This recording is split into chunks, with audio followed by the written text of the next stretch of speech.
First தசாபுத்தி அப்படின்னா என்ன சார்? தசாபுக்திங்கிறது என்னன்னா அவங்களுடைய பிறந்த நட்சத்திரத்தின் அடிப்படையில் தசா வரும். இந்த கிரகங்கள் அவங்களுடைய லக்னப்படி யாரு, அவங்க எங்க உக்காந்துருக்காங்க, அதுதான் அவங்க வாழ்க்கையை மாற்றும். இப்போ ஒரு ஆள் ஒருத்தர் வந்து மேச லக்னத்தில் பிறந்துட்டாரு, நடப்பு புதன் திசை. இந்த புதன் திசை அவருக்கு எத்தனையாவது திசை, அவர் எங்க இருக்காரு. இப்போ ஒரு ஆக்சிடென்ட் நமக்கு வரப்போகுது, அப்போ இதை தவிர்க்கணும். இறைவனுடைய ஆற்றல் எவ்வளவு பெரிய ஆற்றல்னு பாருங்க. இதே சந்திரன் தான் மனோகாரகன், சந்திரன் தான் ஆசைக்கு அதிபதி. அப்ப மனதை ஆள்பவர், மனதை கட்டுப்படுத்துபவர் வெற்றி கொள்வார்.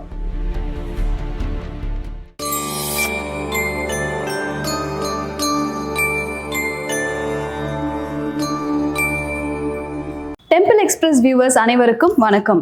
இன்னைக்கு நம்ம கூட ரொம்பவே ஒரு ட்ரெண்டிங்கான ஒரு ஆஸ்ட்ராலஜர் தான் நம்ம கூட ஜாயின் பண்ணியிருக்காங்க. அண்ட் இவரோட வீடியோஸ் நீங்கள் நிறைய பார்த்துருப்பீங்க. ஒரு நபரோட ஒரு ஆதார் நம்பர் வச்சே அவரை பற்றி ஃபுல் ஹிஸ்ட்ரியை சொல்லுவார். அண்ட் அது மட்டும் இல்லாமல் நிறைய விஷயங்கள் வந்து அவர் நமக்கு இன்னைக்காக ஷேர் பண்ணுறதுக்காக வெயிட் பண்ணிட்டு இருக்காங்க. அவர்கிட்ட பேசலாம் வாங்க. வணக்கம். வணக்கம் சார். வணக்கம். வாழ்க வளமுடன், வாழ்க வளமுடன், வாழ்க வையகம். சார், இன்னைக்கு தசாபுத்தி அப்படிங்கிற விஷயத்தை பற்றி தான் சார் பேச போகிறோம். ஃபர்ஸ்ட் தசாபுத்தி அப்படின்னா என்ன சார்? தசாபுக்திங்கிறது என்னன்னா அவங்களுடைய பிறந்த நட்சத்திரத்தின் அடிப்படையில் தசா வரும்.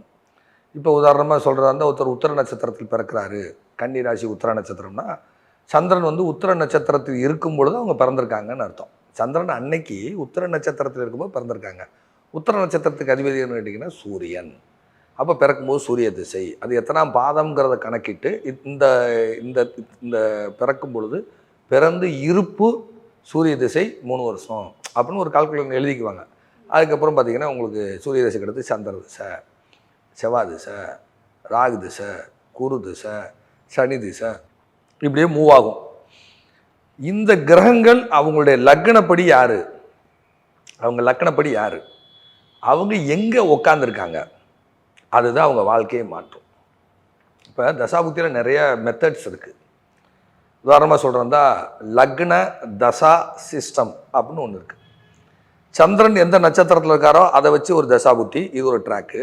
இது பழமையான மெத்தட். அதாவது 2.25 நாளைக்கு ஒருக்க சந்திரன் ராசி மாறிடுவார், ஒரு பாதத்தில் இவ்வளோ காலம் இருப்பாருன்னு ஒரு கணக்கு இருக்குது. அதே மாதிரி லக்னம் வந்து பார்த்திங்கன்னா 4 நிமிஷத்துக்கு 1 டிகிரி மூவ்மெண்ட் ஆயிரும். ஒரு கட்டத்துக்கு 30 டிகிரி, முன்னாங்க 12, 120 டிகிரி. ஸோ அதை விட வேகமாக செயல்படுவது லக்னம். அதுதான் லக்ன தசா சிஸ்டம். இது நாங்கள் உருவாக்கலை, கிருஷ்ணமூர்த்தி பத்ததி கேபி சிஸ்டத்தில் இருக்குது. அதுபோக லக்னத்துக்கு என்ன தசை நடக்குது, 2ஆம் இடத்துக்கு என்ன தசை நடக்குது, 3ஆம் இடத்துக்கு என்ன தசை நடக்குது, 4ஆம் இடத்துக்கு என்ன தசை நடக்குது, 5ஆம் இடத்துக்கு என்ன தசை நடக்குது, 6ஆம் இடத்துக்கு என்ன தசை நடக்குது, இப்படி போயிட்டே இருக்கும். 12 கட்டத்துக்கு 12 தசாபுத்தி. இப்படி ஒரு தசாபுத்தி சிஸ்டம் ஒன்று இருக்குது. அதுதான் கிருஷ்ணமூர்த்தி பத்ததி கேபி சிஸ்டம்னு ஒன்று பேர். அப்புறம் வளர்நிலை ஜோதிடம்னு ஒன்று இருக்குது. அதுதான் அது பேரை மாற்றினது, வளர்நிலை ஜோதிடம். மனிதன் வளர்வதை போல ஜாதகமும் வளர்கிறது, அது வளர்நிலை ஜோதிடம். இதுவும் கேபி சிஸ்டம் தான்.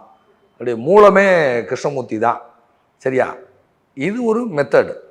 எங்கள் ஊர் பட்டிக்காடு, தென் மாவட்டம். ஏதோ படிக்காத நாங்கள்லாம் ஒரு எங்களை மாதிரி படிக்காத நபர்களுக்கு எங்கள் குருமார்கள் கொடுத்த கலை விரலை விட்டே எண்ணி சொல்கிறோம். ஒரு கட்டத்துக்கு 1 வயசு, 2ஆவது கட்டத்துக்கு 2 வயசு, 3ஆவது கட்டத்துக்கு 3 வயசு, இதை கால்குலேட் பண்ணி இன்றைக்கி என்ன வயசு ஓடிக்கிட்டு இருக்கு, அந்த அந்த வீட்டுக்குள்ளே எந்த கிரகம் இருக்குது அல்லது அந்த கிரகம் எங்கே இருக்குது அதை லக்கணமாக போட்டுன்னு சொல்லலாம். அதுக்கு ஒரு தசாபுத்தி வச்சு சொல்லலாம்.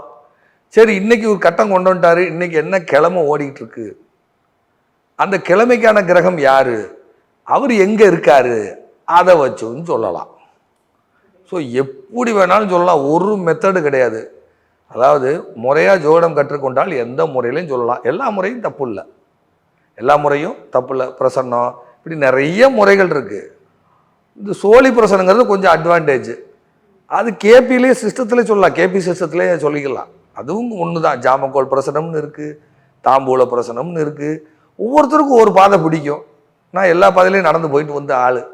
ஏன்னா என் குருமார்கள் வந்து என்னை அந்த பாதையிலெல்லாம் கூட்டு போயிட்டு வந்திருக்கிறாங்க. சரியா? முதல்ல காடு பார்க்க பெருசாக இருந்துச்சு, இப்போ அது காடு சிறுசாகி போச்சு, அவ்வளோதான். காடு அன்னைக்கு காட்டுக்குள்ளே ஐயோ இந்த காட்டுக்குள்ளே போகிறோமே, சிங்கம் புலி எல்லாம் இருக்குமேன்னு யோசித்தோம். குருமாரோட ட்ராவல் பண்ணும்போது அதில் ரொம்ப எல்லாமே நான் எனக்கு கிடைச்சது எல்லாமே அற்புதமான வரம் என்னென்னா எனக்கு கிடைச்ச குருமார்கள். அவங்க இல்லைன்னா நான் இல்லை. அவங்களுடைய எண்ணங்களும் அவங்களுடைய செயலும் அவங்களுடைய சிந்தனையும் எனக்குள் பதிவானதால், வினைப்பதிவாக நல்ல ஒரு வினைப்பதிவாக பதிவானதால் அது எங்கே ஒன்றாலும் நம்ம சொல்லிக்கிட்டு இருக்கோம், அவ்வளோதான். சரியா? ஸோ இப்போ அந்த தசாபுத்திங்கிறது இதுதான் அந்த மெத்தடு. இந்த தசாநாதன் எங்கே இருக்காரு, அதை லக்கணமாக மாற்றுவது என்னுடைய கலை. தசாநாதன் எங்கே இருக்காரு? இப்போ ஒரு ஆள் ஒருத்தர் வந்து மேச லக்கணத்தில் பிறந்துட்டாரு, நடப்பு புதன் திசை. இந்த புதன் திசை அவருக்கு எத்தனையாவது திசை, அவர் எங்கே இருக்காரு, அதை லக்கணமாக வச்சுக்கிறது. அவரை லக்கணமாக வச்சுக்கிட்டு அவர் உட்காந்து வீட்டுக்கு அட்டமாதிபதியோட சேர்ந்திருக்காரா, உட்காந்து வீட்டுக்கு ஆறு கூட சேர்ந்திருக்காரா, அவன் லக்கணப்படி யாரு, இதை வச்சு சொல்லக்கூடிய முறை தான் என்னுடைய இந்த தசா சிஸ்டம் முறை. இந்த திசையில் இது நடக்கும், இந்த புத்தியில் இது நடக்கும். இப்போ உதாரணமாக சொல்கிறதா இருந்தால், எனக்கு ரிஷப லக்கணம், எனக்கு வந்து 8ஆம் இடத்துல உட்காந்த குரு தசை. அதே குருவோட வீட்டில் எனக்கு புதன் நீசம். குரு திசையில் புதன் புத்தியில், குரு தசையில் புதன் புக்தியில் செவ்வாயோட அந்தரம் ஓடிக்கிட்டு இருக்கு. ரிஷப லக்கணத்துக்கு குரு 8 கூடையவர், சரியா? 2 கூடைய புதன் மாரகாதிபதி. ஸ்திரத்துக்கு வந்து 3 8 கூடையவர் மாரகாதிபதி, 2 கூடையவனையும் எடுக்கலாம். இந்த செவ்வாய் வந்து எனக்கு 7க்கும் 12 கூடையவர். 12ங்கிறது மருத்துவமனை, 12ங்கிறது போய் ஹாஸ்பிட்டலுக்கு பெட்டில் அட்மிட் ஆகிறது, 8ஆம் இடங்கிறது சர்ஜரி. அப்போ குரு தசையில் புதன் புத்தியில் செவ்வாய் அந்தரம், ரிஷப லக்கணத்துக்கு 12 கூடையவர். இந்த செவ்வாய் அந்தரத்தில், இந்த செவ்வாய் கோச்சாரத்தில் கரெக்டாக 8 கூடைய குரு மேலேயே ட்ராவல் பண்ணிட்டு இருக்காரு. அப்போ ஆகா காரசிக்கா எப்படியா தப்பிச்சிடுறான்னு சொல்லுவாங்க இல்லையா, ஏதோ பெரிய விபத்து சர்ஜரி வரப்போகுது, ஒரு ஆக்சிடென்ட் நமக்கு வரப்போகுது. அப்போ இதை தவிர்க்கணும். இதை தவிர்க்கிறதுக்கு என்ன வழி? நாமளே போய் வாண்டடாக போய் அரெஸ்ட் பண்ணிக்க சார்னு வரல, கவுண்டர் பண்ணி இந்த நடிகர் படத்தில் நான் ட்ராமா போலீஸேன்னு வரல, அது மாதிரி வாண்டடாக நானே போய் சர்ஜரி பண்ணிட்டேன். சரியா? 8ஆம் இடங்கிறது யூரினல் ட்ராக்கு, எனக்கு அதில் சதை வளர்ச்சி அந்த டிஸ்டர்பன்ஸ் இருந்தது. சரி பண்ணிடுவோம், கையோட பண்ணிவிட்டு அட்மிட் ஆகி பண்ணிட்டு வந்தாச்சு. கிட்டத்தட்ட 1 மாதம் கொஞ்சம் அந்த 12 அந்த சர்ஜரினுடைய பெயின் இதெல்லாம், அந்த 8ஆம் இடங்கிற வலி வேதனை தாங்கி கொண்டே ஜோடம் பார்த்துட்டு இருந்தேன். ஸோ அந்த ஜோட அறிவு இருக்கிறனால 8ஆம் இடங்கிற ஒரு விபத்து, 8ஆம் இடங்கிற ஒரு அவச்சொல்லு பழிச்சொல்லு ஏதாவது ஒன்று வரணும், சர்ஜரி பண்ணிடுவோம், பிரச்சனை இல்லை, டாக்டர் மாலை சொல்லிட்டு இருக்காரு. நல்ல ஹெல்த்தியாக தான் போனேன். ஆப்ரேஷன் பண்ணிட்டு வந்து 1 மாதம் பட்ட அவஸ்தை எனக்கு தான் தெரியும். சரியா? அப்போ இதுதான் தசாபுத்தியை பயன்படுத்துவது. இந்த திசைக்கு என்ன பண்ணால் அவர் தப்பிப்பார். சரி, நீங்க சொன்ன மாதிரி தசாபுத்தி எல்லாருக்குமே லைஃப்ல ஒரு டைம் அட்லீஸ்ட் கண்டிப்பா வரும், எல்லா விதத்திலயும் வரும். நீங்க சொல்ற பிரகாரம் பார்க்கும்போது இப்போ சில பேருக்கு வந்து தொடர்ந்து ஒரு கெட்ட விஷயங்களாவே நடந்துட்டு இருக்கும் சார். அது வந்து அவங்க தவிர்க்கணும்னு நினைப்பாங்க, பட் திரும்பி அவங்க கிட்டயே அது வந்து சேர்ந்துட்டு இருக்கும். இந்த மாதிரியான விஷயங்கள் தசாபுத்தியை எப்படி தவிர்க்கிறது அப்படின்றது சொல்லுங்க. முதல்ல அவங்களுடைய ஜாதகத்துல கேதுக்கு 5ஆம் அதிபதி எங்க இருக்காருன்னு பிடிக்கணும். கேது தான் உங்களுடைய ராகு, கேதுங்கிறது உங்களுடைய நிழல். நீங்க எங்க போனாலும் உங்க கூட வர்றது நிழல் தான்.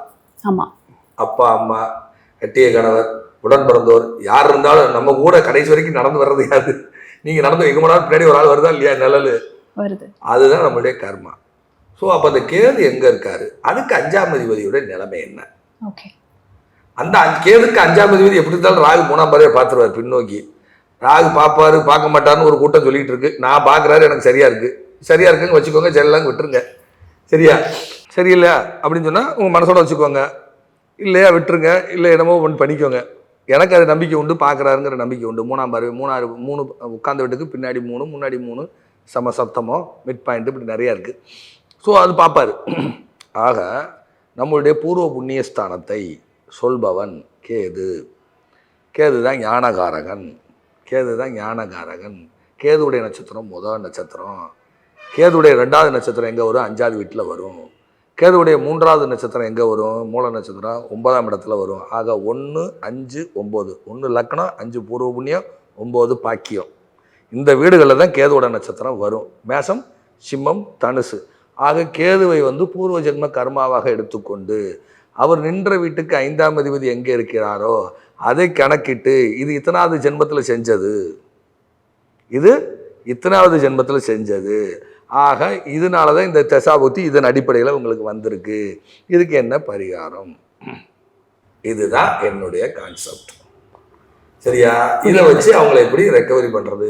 சிலதுக்கு நோ கமெண்ட்ஸ் அப்படிங்கும் கரகம். சரியா? எங்க சொன்னாலும் கேட்க, அடிச்சு சொன்னாலும் கேட்காது. சரியா?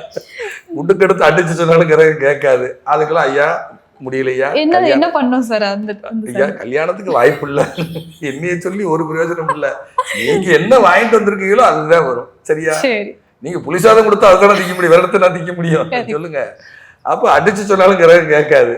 அப்ப அதுக்கு என்ன பண்றது? சார் முயற்சி பண்ணலாம், முயற்சி பண்ணுவோம். டாக்டர் மாதிரி இப்போ முடியல, சீரியஸ், என்ன பண்ணுவார் டாக்டர்? மண்டை அடிபட்டு கோமால இருக்காரு, நான் காப்பாத்துறேன் உத்தரவாதம் கொடுப்பாரா டாக்டர்? இல்ல இல்ல, முயற்சி பண்றேன். உங்களுக்கு விதி இருந்தால் அப்படின்னு டாக்டர். சரியா? எனக்கு சர்ஜரி பண்ணவர் இஸ்லாமிய டாக்டர், எனக்கு அவர் தான் பண்ணணும்னு போயிட்டேன். ஏன்னா அவர் தான் கை வைக்கணும், அவர் தான் பண்ணணும் என் ஜாதகத்தின் அடிப்படையில் அப்படின்னு போயாச்சு. ஆனா பாருங்க, அவர் எல்லாம் என்ன இறை நம்பிக்கை பாருங்க. நம்ம இந்து மதத்துல ரெண்டு கடவுள் இல்லைன்னு சொல்றோம். அவர் டாக்டர், மிகப்பெரிய ஒரு மனித உடல் கூறுகளை ஆராய்ச்சி பண்ணவர். நம்ம ஆராய்ச்சி பண்ணிட்டு நிறைய புத்தகங்களை படிச்சுட்டு நான் பெரிய ஞானி அதனால கடவுள் இல்லைங்கிறோம். அவர் எத்தனை புத்தகம் படிச்சிருப்பாரு, எவ்வளவு சர்ஜரி பண்ணியிருப்பாரு, எனக்கு தெரிஞ்சு லட்சக்கணக்கான சர்ஜரி பண்ணியிருப்பாரு, நிறைய புத்தகங்களை படித்தவர். நம் இஸ்லாம் மதம்னு சொல்லல, இறைவன் மீது எவ்வளவு நம்பிக்கையை கொண்டு உள்ளாருன்னு பாருங்க. ஐயா எனக்கு என்னையா இப்படி இருக்கியான்னு 2 நாளைக்கு இருக்க போவேன். இறைவனை நம்புங்க, சரியாயிடும், நல்லா இருக்கு ஐயா. சூப்பர். எப்படிமா டாக்டர்? சூப்பர். இறைவனை நம்புங்க. சர்ஜரி பண்ணி கிளம்பும் போது இறைவனை நம்புங்க, பிரார்த்தனை செய்யுங்க, நான் தொழுகை பண்றேன், எல்லாரும் நல்லா இருக்கணும், நீண்ட ஆயுளோட நீண்ட காலம் வாழணும். எப்படி டாக்டர்? உடம்பு சொல்லலே புல் இருக்குது. அந்த மாதிரி பேர் கொண்ட மருத்துவர் தான் நம்ம பார்க்கணும் அப்படின்னு சொல்லி அங்கே போய் சர்ஜரி பண்றேன். சூப்பர். எப்படி டாக்டர்? கோயம்புத்தூர்ல சொல்லிடுறேன், ஜிபி ஹாஸ்பிட்டல்னு இருக்கு, டாக்டர் பாஷா ஐயா. ரொம்ப அவருக்கு ஒரு பெரிய நன்றியே சொல்லணும்ல. அந்த மாதிரி ஒரு மருத்துவர் அங்க யார் ஒரு மதமா பார்த்தாரு, எல்லாரும் மனசால் எல்லாருக்கும் இறை நம்பிக்கையை ஊட்டணுங்கிற அவர் பெரிய மருத்துவராக இருந்தாலும் எளிய முறையில அந்த பேஷண்ட்கிட்ட எப்படி பேசணுங்கிற ஒரு விஷயத்த வச்சிருக்காரா இல்லையா? அவர் நீடூழி வாழணும். சரியா? ஒரு மனிதனுடைய உபாதையை சரி செய்யறாங்க இல்லையா? அப்ப அதே மருத்துவர் வேற ஒரு மருத்துவர் வேற ஒரு சிச்சுவேஷன்ல ஒரு குற்றவியல் விளங்க போறவங்களுக்கு உத்தரவாதம் கொடுக்க முடியுமா? முடியாது. அப்ப இறை நம்பிக்கை இருக்கா இல்லையா? அப்ப நாங்க என்ன சொல்றோம், ஐயா முயற்சி பண்ணுவோம், அதுக்கு மேல அவங்க கையில இருக்கு, அதுதான் இது. சரியா? அப்ப உங்களுக்கு இந்த பிரச்சனை சரியாகுமா சரியாதாங்கிறது அவங்களுடைய 5ஆம் அதிபதினு சொல்லக்கூடியவர் பிறந்த கால கேதுக்கு எங்க இருக்காரு அதை வச்சுதான் தட்டி சொல்ல முடியும். சூப்பர். அண்ட் அதே மாதிரி ஒரு சில பேருக்கு எனக்கு நல்லதே நடக்கணும், அதுக்கு நாங்க என்ன பண்ணணும்? அதுக்கு தசாபுத்தி எந்த வகையில ஹெல்ப் பண்ணும்? வாழ்க்கை துன்பம் இன்பம் கலந்ததுதான். துன்பத்தை வர வேண்டிய காலத்துல வர வச்சுதான் ஆகணும். நன்மையா மாற்றுவதற்கு நாம மனதை மாற்றிக்கொள்ளணும். நம்மளோட மனசுதான் காரணம், எல்லாத்துக்கும் மனசுதான் காரணம். உலகத்தில் வேகமானது எது? மனசா சார்? அதே வேகம். டக்குன்னு இங்கிருந்து ஆல்ப்ஸ் மலைக்கு மைண்டை கொண்டு போயிடலாம், அப்படியே பாட்டா மாத்தலாம், ஆல்ப்ஸ் மலை காற்று பாடலாம். அதே மாதிரி பாத்தீங்கன்னா டக்குன்னு இமாலயஸ் உள்ள வந்துடலாம். அப்படியே ஸ்ரீநகருக்குள்ள போயிட்டு ஆப்பிளை பார்க்கலாம், ஃப்ரூட்ஸ் அந்த பழத்தோட்டம் ஆப்பிள் தோட்டத்தை பார்க்கலாம். அதுக்கப்புறம் ஜம்மு காஷ்மீர்ல இருந்து நேர இமாச்சல் பிரதேஷ் வரலாம். இமாச்சல் பிரதேஷ்ல இருந்து டக்குன்னு நேரம் போய் தூத்துக்குடியில் இருக்கக்கூடிய பனிமய மாதாவுக்கிட்ட போய் உட்காரலாம். முடியுமா? முடியாது. முடியும் சார், 100%. பனிமய மாதாட்ட இருந்து நேர வேளாங்கண்ணி அம்மாட்ட வரலாம், வரலாம்ல? வரலாம். அங்கிருந்து நேர கோவை குற்றாலத்துக்கு போகலாம். இறைவனுடைய ஆற்றல் எவ்வளவு பெரிய ஆற்றல்னு பாருங்க. இதே சந்திரன் தான் மனோகாரகன். காலபுருஷனுக்கு 2ஆம் இடத்துல சந்திரன் உச்சமாகிறாரு. 2ஆம் இடம் கண்ணு, 2ஆம் இடம் கண்ணு, 4 கூடையவர் சந்திரன், 4 மனசு, 5 ஆள் மனசு. கரெக்டா? இந்த சந்திரன் எங்க உச்சமாகிறாரு? 2ஆம் இடத்துல. இந்த 2 கூடைய சுக்கிரன் எங்க போய் உச்சமாகிறாரு? 12ஆவது வீட்டுல. அப்ப சந்திரன் தான் மனோகாரகன், சந்திரன் தான் ஆசைக்கு அதிபதி. அது 2ஆம் இடத்துல உச்சமாகிற கண்ணுல. நீ வீடு கட்டுற, இரு நானும் கடனை வாங்கி வீட்டை கட்டுறேன்டா, 1.5 அடி உயர்த்து கட்டிட்டியோ, நான் இன்னும் ஒரு 1.5 அடி உயர்த்து கட்டுறேன். நம்ம பொருளாதார சூழ்நிலையை பார்க்காம அந்த கண்ணால் பார்த்து சந்திரன் என்ற ஆசையை தூண்டி மனதை கட்டுப்படுத்தாமல் 2 என்ற பணம் வாங்கி 12 என்ற விரயத்தை சந்திக்கிறார்.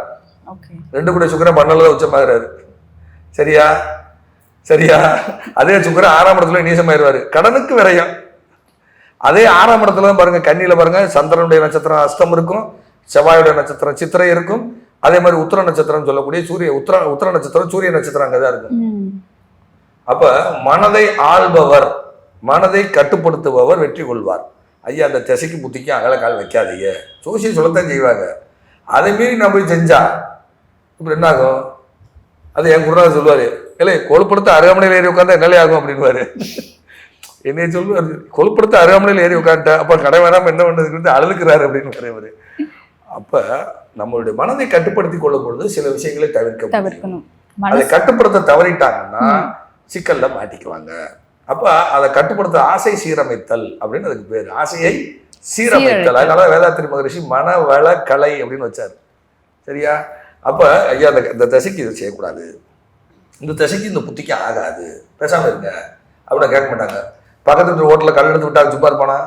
இல்ல இல்லையா? பிரச்சனை வருமா வராதா? கண்டிப்பா. அதான் விஷயம். அப்ப நம்மளுடைய அந்த கட்டத்தை பார்த்து மாற்றிக்கொள்ளணும். பரிகாரம் என்பது மாற்றிக்கொள்வதுதான்.